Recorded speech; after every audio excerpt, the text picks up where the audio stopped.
La vérité est amère et la route étroite est rugueuse. Les hommes ont tendance à chercher la facilité. Oui, les gens aiment ce qui est facile sur la terre.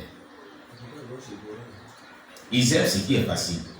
Et celui qui aime ce qui est facile, son chemin là, c'est l'enfer. Ça, je vous le dis clairement. N'aimez pas ce qui est facile. Je vous ai donné l'exemple de ce qu'il a dit ce matin, à 4 h du matin. Quelqu'un, moi, j'ai vu dans la Bible, quand j'étudie la Bible, c'est que ce qui me semble dur. Les parties de la Bible sont dures que les gens ne veulent pas obéir. C'est ça, moi, ils cherchent pour obéir. Là, il sait que je suis en train de vivre la vie chrétienne. Mais il y en a qui trient la parole de Dieu. Et ils prennent dans la Bible ce qui n'est pas Dieu. Oh, ça c'est trop dur. Dieu aussi. Hein? D'accord. Il n'y a pas de problème. Alléluia. Oui. Si toi tu crois que c'est dur et qu'il te dit Dieu aussi, il n'y a pas de problème. Qui va pleurer en enfer demain? Ce n'est pas Dieu qui a pleuré, c'est toi qui as pleuré. Que Dieu nous vienne en aide. Alléluia. Que Dieu nous vienne en aide. Nous allons terminer pour ce soir et pour ce midi. On va prendre au moins 5 minutes parce qu'il est 13h10 minutes et puis on va prier. Amen.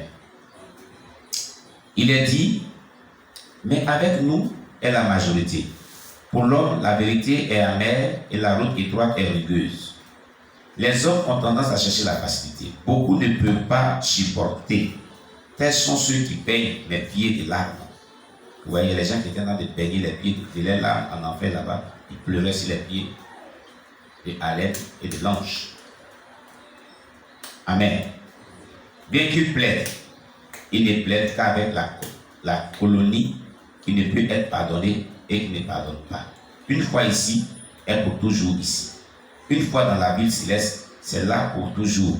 Mais seuls quelques-uns ont le courage nécessaire pour y aller et la blancheur du cœur que la ville exige.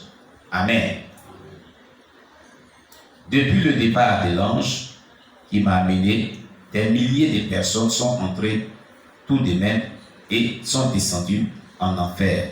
Mais l'endroit est resté aussi spacieux que jamais.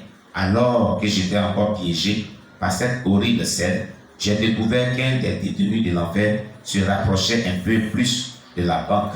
Elle rampa comme une mouche près de la limite entre l'enfer et la terre. Cette personne est en train de ramper. À l'aide, à l'aide, à l'aide, cria la dame. J'ai été choqué à la racine d'entendre mon nom en enfer. Je n'ai pas répondu à l'époque qui était la personne, car le visage était taché et défiguré par le feu. Et le feu détruit ton visage. Ton visage est défiguré par le feu. C'est-à-dire, comme le plastique qu'on met dans le feu, puis ça fond là. Ça prend une autre forme. Mes chers amis, l'enfer existe. Répentons-nous. L'enfer existe bel et bien. Examinons notre vie pour voir si on est dans la foi réelle, dans la sainteté réelle, chaque jour. Parce que l'on ne peut savoir quand il a quitté cette terre. Alléluia. Gloire à Jésus.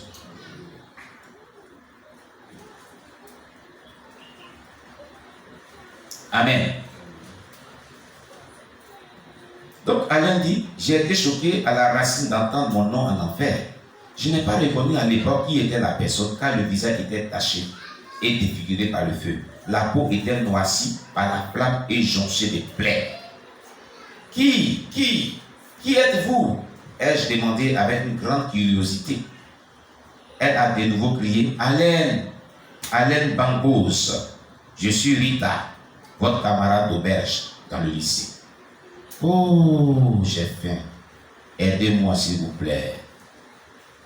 J'étais stupéfait de voir Rita en enfer. Rita en enfer? Non. Ce doit être un rêve. Mais Rita est morte une bonne chrétienne.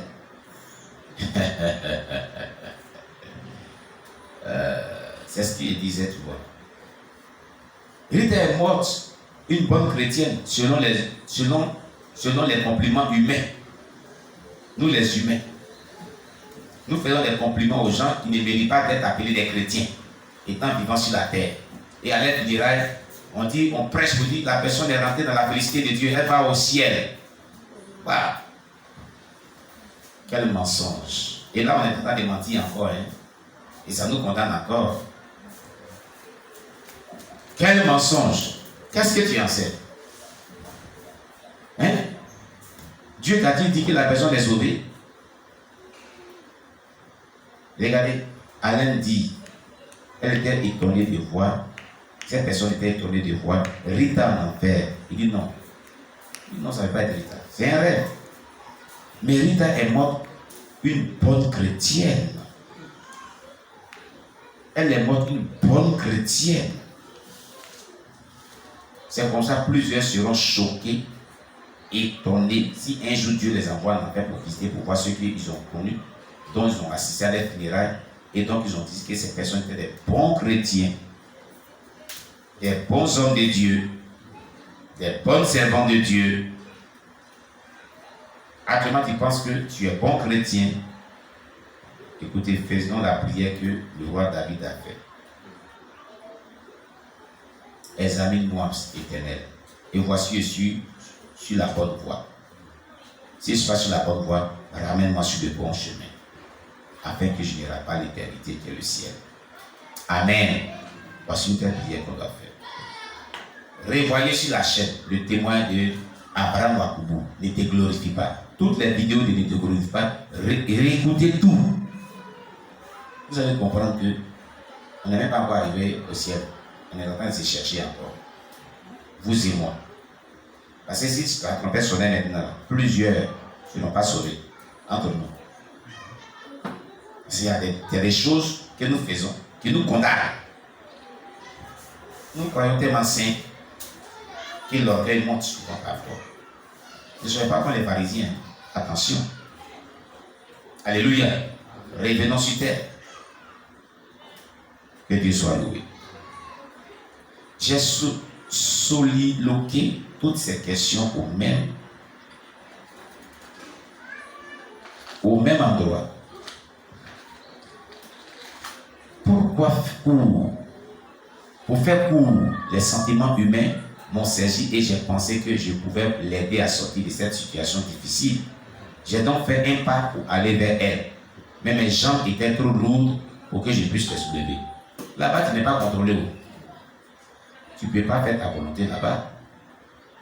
Amen. J'ai cherché de nouveau mon ange amical. Il était introuvable. Rita, pourquoi es-tu ici? Vous êtes un enfant de Dieu. Pourquoi avez-vous manqué de ciel? Nous avons organisé des concerts, des chants et des concours de quiz dans notre bourse d'école et vous n'avez pas dessus Dieu. Vous étiez très doués pour les exercices d'épée et les discours impromptus. Pourquoi, comment? J'ai sangloté ces déclarations. Oui, j'ai fait tout ça au lycée à l'aide. A-t-elle répondu. Mais plus tard dans la vie, et 2 mois après mon diplôme à l'université, j'ai cédé à une liaison coupable avec un garçon à la maison pendant une courte pause. J'ai pensé de se repentir dans la chapelle du campus quand l'école a repris, mais en rentrant de chez moi, j'ai eu un accident de voiture. La prochaine chose que j'ai découvert est que je me suis retrouvé dans la porte là-bas et un ange m'a demandé d'aller sur la route de gauche qui se termine à cet endroit, à terre révélée. Vous avez compris ce qu'elle a dit. Elle dit, Alain lui a demandé, pourquoi tu es retrouvé ici? Tu étais une brillante élève qui récitait les versets bibliques comme ça, papa. Quand on fait les jeux concours bibliques, là, tu étais vraiment brillante, tu connaissais bien. Et puis tu étais cité pour modèle. Et pourquoi tu es retrouvé ici? Elle dit, c'est vrai. Quand j'ai eu mon diplôme, et qu'il est rentré à la maison, je suis allé coucher avec un garçon. Elle a commis l'impudicité dans le secret. Et elle a dit, bon, quand je vais arriver à l'église, je vais me repentir. C'est pour ça que j'ai dit à quelqu'un, et je n'encourage pas quelqu'un à vivre dans le péché. Mais si jamais tu arrivais à pécher accidentellement, immédiatement sur le champ, repens-toi. Confesse ton péché, demande pardon à Dieu. Sans même bouger un pas. Répands-toi. Même si tu es en train de marcher et que tu as péché, dans ta pensée, dans ton cœur, Dieu voit qu'on fait ce péché-là rapidement. Ne le laisse pas dormir. Ne laisse pas ce péché-là vraiment rester pendant longtemps pour toi. Oh là là! Alléluia. Gloire à Jésus. Elle a dit, avant qu'elle n'arrive dans cet endroit de l'église pour se repentir, une voiture est venue la renverser dans un accident et elle est morte. La chose qu'elle a vue, elle s'est retrouvée à la porte de l'enfer et ici, elle est ici. Elle est en train de souffrir. Oh Rita, pourquoi avez-vous permis cela? Après toute l'évangélisation dans la pension des familles, les refrains, les réunions de prière, que faisiez-vous jusqu'à ce que votre chair vous inflige cette tentation et vaincue? Ai-je demandé avec lamentation. Pendant que je me lamentais sur cette scène tragique, le feu aussi rougit qu'il a éclaté comme un volcan autour de l'endroit où elle était. Elle a immédiatement coulé. J'avais eu peur, et j'avais peur de Dieu jusque-là. Je n'ai pas revu Rita tout au long de ma vision. Pendant plus de 30 minutes, je récapitulais l'endroit. Amen. Alléluia. Je récapitulais l'exploit, c'est pas l'endroit, l'exploit que nous faisions à l'école scolaire secondaire. J'ai considéré l'effort héroïque de Rita Udo dans les programmes chrétiens de l'école. C'était une sœur au talent exceptionnel, une dame extraordinaire douée en leadership et en organisation. Les amateurs de concerts de l'époque commentaient que la voix de Rita faisait louer nos concerts en accélérando et en ralentando, comme une chorale de chérubins au paradis. Elle pouvait beaucoup motiver. J'ai réfléchi sur son influence exercée à la fois pour adoucir le cœur des élèves endurcis et pour polir le caractère des élèves immatures. Quand j'ai considéré la masse incalculable de souffrances de ses parents et la persécution de nos professeurs qu'elle a traversée indépendamment, j'ai pleuré. Il me semblait important que la course ne soit pas rapide. Chapitre 3, prochainement. Demain à midi. Pour cette belle histoire, la suite. Demain à midi. On acclame le Seigneur Jésus-Christ. Alléluia. 4 heures. Une interview de 4 heures du temps en enfer avec Alain Bangboui, une sœur nigériane qui a eu une vision de la porte de l'enfer dans un songe pendant 4 heures du temps. Alléluia. Qu'as-tu retenu de ce récit? Qu'est-ce qui t'a marqué? Qu'est-ce qui t'a touché? Qu'est-ce que tu as compris? C'est qu'on vient de voir. Qu'as-tu retenu? Qu'est-ce qui a touché ton cœur? Qu'est-ce que tu as compris? Oui, le frère Jacques. Le frère Jacques. Moi, ce qui est retenu est que c'est la dernière partie de Rita. Rita, elle était zélée dans son école, elle récitait même les versets bibliques. Oui. Et c'est la dernière minute quand elle a eu son concours. Oui. Vu qu'elle s'est retrouvée à l'université, elle a chuté avec un homme. Elle a chuté. Au lieu de, sur le champ, demander pardon pour ses péchés, mais elle s'est mise en cause pour dire s'il arrive à l'église, c'est là je vais demander pardon à Dieu. Mais elle ne connaissait pas le jour de sa mort, elle ne savait pas quand elle allait mourir.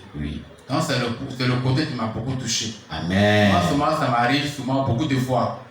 Un jour même, il partait à l'évaluation, puis il a échangé, il y a eu des échanges, puis il n'était pas selon la volonté de Dieu. Oui. Mais quand il est arrivé à l'évaluation, en tout cas, mon âme n'était pas à l'aise. Oui. Mon âme était troublée. Tout ce qu'il disait, il ne savait pas ce qu'il pouvait dire. C'est ça. Il faisait sur les mots, mais peut-être, en tout cas, il n'était pas à l'aise dans mon corps. Mais il a senti qu'il a péché à quelque part. C'est ça.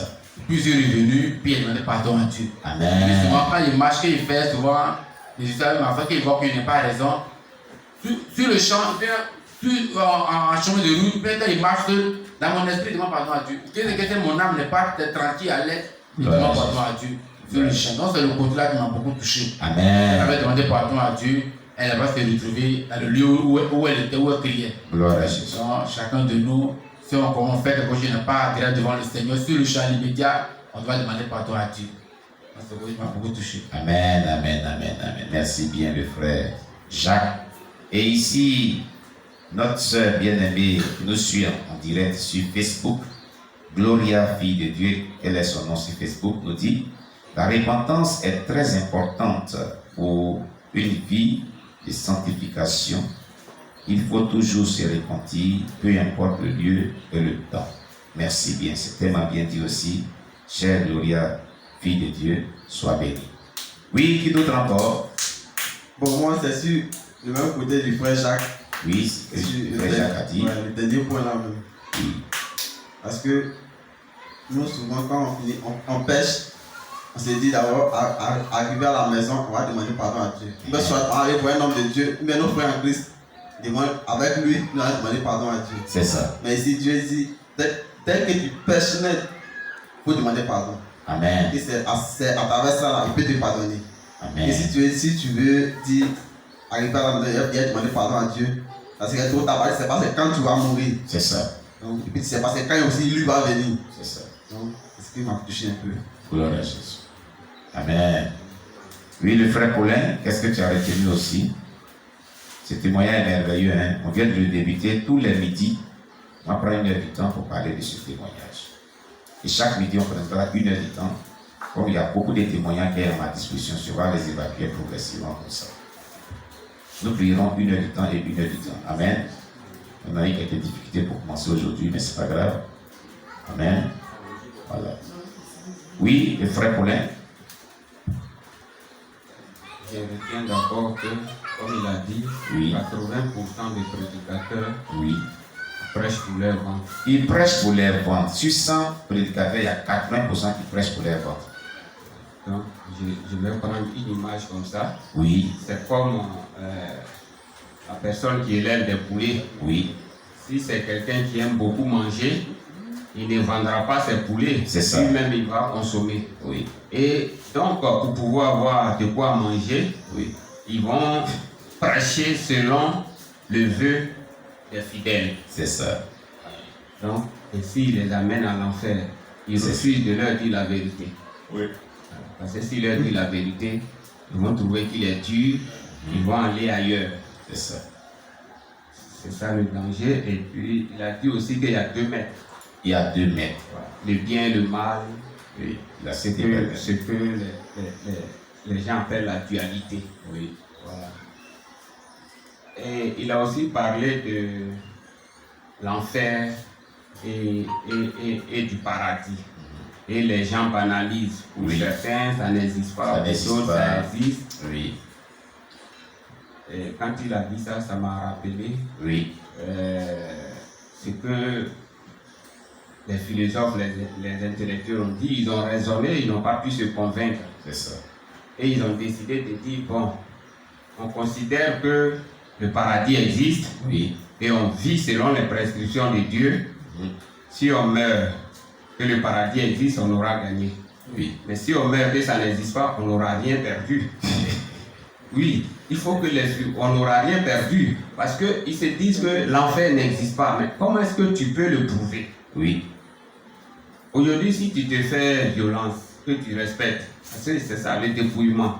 Oui. Il nous a donné assez de moyens. Autant tu pêches, autant tu te repens, bien tu demandes pardon, il est toujours prêt